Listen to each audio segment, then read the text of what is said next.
Is this centered? Oh, whatever. It looks centered from here. Alright. Hello, everybody. I'm Infamous Isaac, and welcome back to this One Piece review series I'm doing, which I still haven't thought of a name because I'm not organized if it comes up in any of these videos because these are all off the excuse me, these are all off the dome. So, yeah, I'm not good at planning before I do these, which is funny because I'm good at planning at other things, but whatever. Um, Today I'm going to be talking about what's it called? Water 7, the arc directly after Skypia, or Jaya Skypia. And in between, there's like a little mini arc before it, where it's like, oh, directly after they get off of the Sky Island and they're going to the sea, they go on, I think it's called Long Island, where they fight the Foxy Pirates and they do a a Davy back fight, which is basically like 3 rounds of pirates doing mini games basically. And eh, like the most I can say about it is that the final mini game was the best one. It was actually really lit. And then that there's some important story stuff that happens in it, so it's not a filler fight. Like this happened, and so basically, a Navy admiral shows up. Pretty important dude, Aokiji. Yeah, he's an ice guy who rides a bicycle on the water. That's basically it. But the Long Island stuff, I'd give it like a 6 out of 10 on its worst day, an 8 out of 10 on its best. But I'm not here to rate that. I'm here to talk about Water 7. Water 7 for me was when I was first watching One Piece like a couple years ago, when things changed, right? Like I stuck around. My friend told me like it's good, I promise. But at the time, I wasn't really like that impressed because Alabasta was great, and like I said, I didn't like my bad I didn't like Skypia. So I was just like, alright, it's 1 for 2 right now. It could be better, but it's 1 for 2. Water 7 is where things changed, right? Because they introduced conflict in between the party, the Straw Hat crew. I'll talk about that in a second, but basically, after the Long Island stuff, they get to Water 7, an island that's mostly made out of water. An island that basically floats all over water everything, right? That's why it's called Water 7 for a reason. And they get there, and some drama starts stirring up because they find out that their ship, the Going Merry, aka this ship right here that I built, is on its last legs. They've been through so much of it that it can't really. If they sail on this anymore, they're gonna die because it's breaking apart basically. And so they find this out when they go to a shipwright because they need a shipwright because the person who's been fixing the ship was Usopp, and he's not a shipwright, he's a utility. Like he's good at what he does, but he's not great. Like he doesn't specialize in this. So they need a shipwright. They try to find one. They get expert opinion from one of them, and it turns out that they need a new one. So Luffy taking this the hard way. He's like, alright, we need to move on. We gotta send her off with the best way that we can, but it's time. We're here for more than just a ship, you know. Usopp, you know, the man who was there when the Straw Hat crew received the ship, takes it a lot harder, you know. This is a party member to him. So this created conflict between the two, you know. So when they get back from a long day, well, actually, Usopp gets jumped. I'll just say that. He gets jumped by a man named Frankie. The Straw Hat Pirates come back. They jump them. They bring back Usopp, mad injured. And then he hears about, well, what's going to happen to the Mary. And he starts getting mad. And conflict ensues. A whole argument happens. And Usopp leaves the group. And this shit is great. Like, I love this scene. It hits me so hard every time that I watch it. Because, like, Water 7 Like it made me get emotional. Like I'll talk about what I don't like about it later, but Usopp's scene against Luffy was great. Everybody's reaction towards how Luffy was acting was great. Like it all felt so real. So I just love that scene. It's always gonna be like one of my favorite parts from this arc. But I forgot to mention Water Seven's a saga. Like the whole saga is Enies Lobby, but Water Seven's like an arc in that saga. And so I shouldn't be using this block. Um, yeah, they split up and they go about their different ways. Usopp's gonna keep the Mary, while Luffy goes to find a new ship. And a bunch of craziness happens. The shipwright that he went to get an expert opinion from is what's it called? I forgot the name of the company is Gali Law. So there's a bunch of workers under it. It's not just like one shipwright. It's a whole company.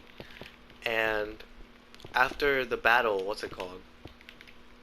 The battle that Luffy and Usopp had, it happened during nighttime.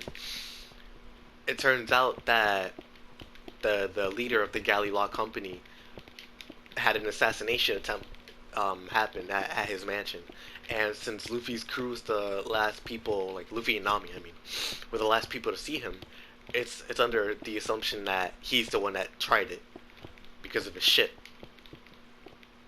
And I'll talk about that later, but now he's basically a wanted man in this town with no ship. He lost a member, and it turns out Chopper and Robin went out, after Usopp, Nami, and Luffy. I forgot to mention Usopp was with Nami and Luffy. They went out. Robin disappeared. She's just gone. So Sanji and Chopper have been trying to look for her.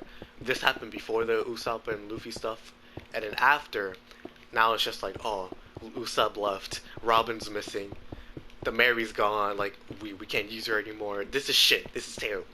Why is this happening? Like everything was going so great. No, this is dog shit. And so now the assassination attempt is being lobbied over their heads. And now it's just like, dog, this is some gaga. Like, so Sanji's looking for Robin.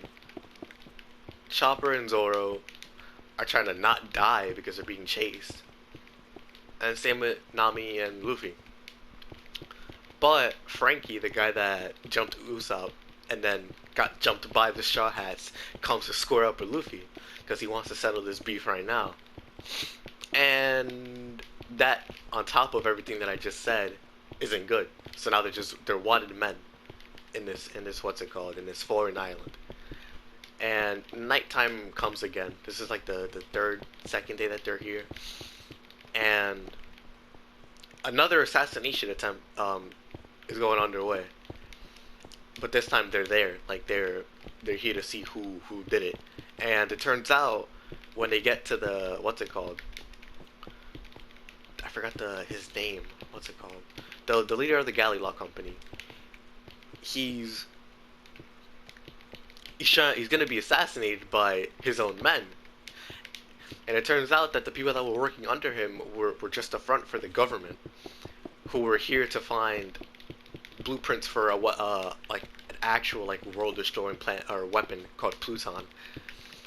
And he has it, and another person has it. And this person's name is Cuddy Flam, but we don't know who he is because he's dead. So, or well, he's dead. Yeah, we know who he is, but he's dead.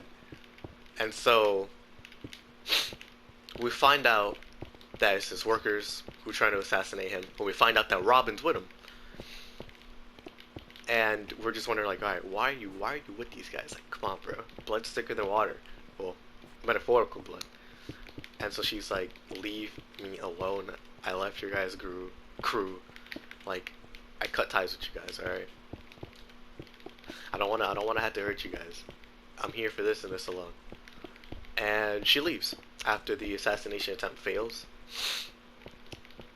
Luffy gets beat up by what's it called? The people that work for the government. So Lucci, Kaku, Caulifla, I forgot one of the guys' names. Jabra, he's not there actually. That's a spoiler.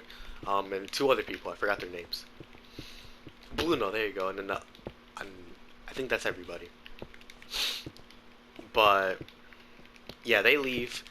Luffy, he's ready for war. Like they have Robin. He wants to find out why she left, because even though she said, "Oh, I cut ties with you guys," she never gave a reason.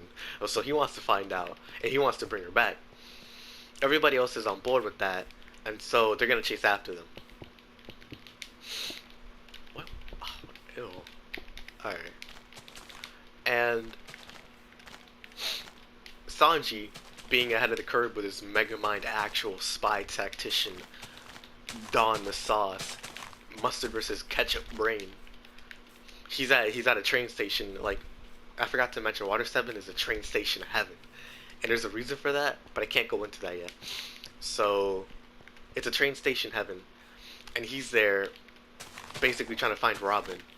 And so he sneaks on board the train, thinking if she was gonna leave the island, she would have done it now because the storm's coming. And I also forgot to mention, Water 7 is like hurricane season every time. Once a year, a hurricane comes by and it just starts clapping up the city. And so he's like, alright, if she were to leave, she would leave now. So he sneaks on board the train and he skedaddles, knowing that Robin could very well be on this train, heading to Enies Lobby. So they contact Sanji. He's like, alright, I'm on this train. Robin's here. A bunch of other niggas are here. And it's time to square up. And now cutting back to Usopp's perspective, since I haven't said a lot about him. He's actually with Frankie, the guy that jumped him. And he had to find a place to put the Mary, but he couldn't because the storm's coming. And Frankie found him, and he brought him into his hideout. Frankie's like, "What are you doing, dog? You have your people. Why are you here?" And then he's like, "They aren't my people anymore, dog. They cut me off. I cut them off. It's over. It's done." And then so he starts telling his story about what happened, and then Frankie just starts crying, sympathizing with him, like, "Dog, you're a great man. I know they're great people too. They care about you and all that," giving him his motivation. And this is basically happening like the night of the second assassination attempt, before it turns out that like Galley Law had secret or had people betraying. And so they're talking, and then they get pulled up on by government officials, like basically like Black Ops agents, like the ones that were in the what's it called, that tried to assassinate the main dude. They get put up on by the other half of the group, and they need Frankie. He's important. Oh my gosh, it was such a bot. I didn't notice. But yeah, they need him. Chiefs. They need him, and they capture Usopp because why not? He has a big nose. And now they have him on the train as well. So now Usopp, Sanji, and Frankie are on the train. So now it's them three versus people from the government.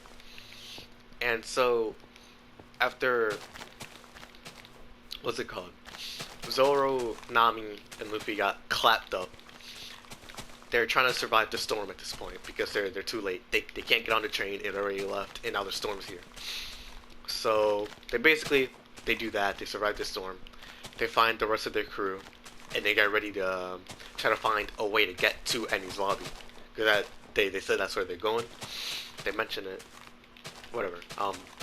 So yeah, they're getting ready to go there. One of the, I think her name's Kokoro. She's an old lady. She's what's it called? A train conductor.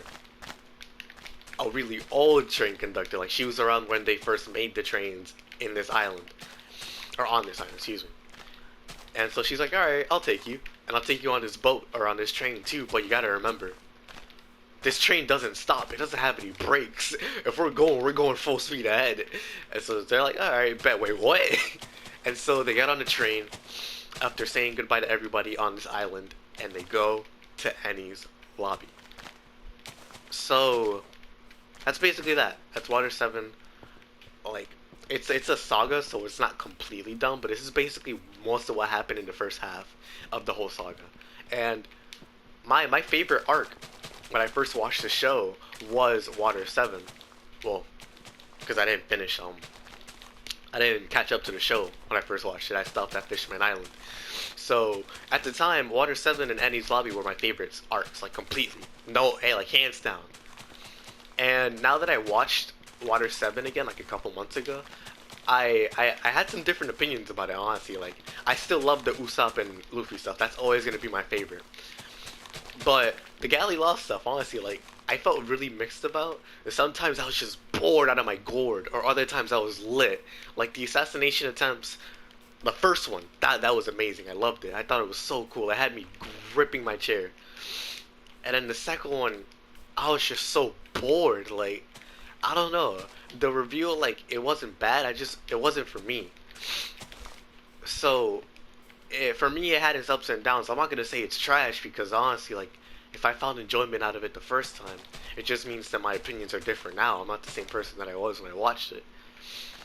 So, it's just like them being on a run and all that. That was really cool. Like, after everything that they went through, getting here and all that, how nice of a town it was, and then them just being outlaws now.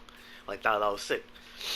But then the assassination attempt, the second one, is just like it didn't stick with me. Honestly, like I didn't mess with it too much. But Sanji stuff was so fire, amazing. I love that stuff, and not even just because like oh Sanji's my favorite character. Him when he's on his spy, his secret agent, his secret agent type beat.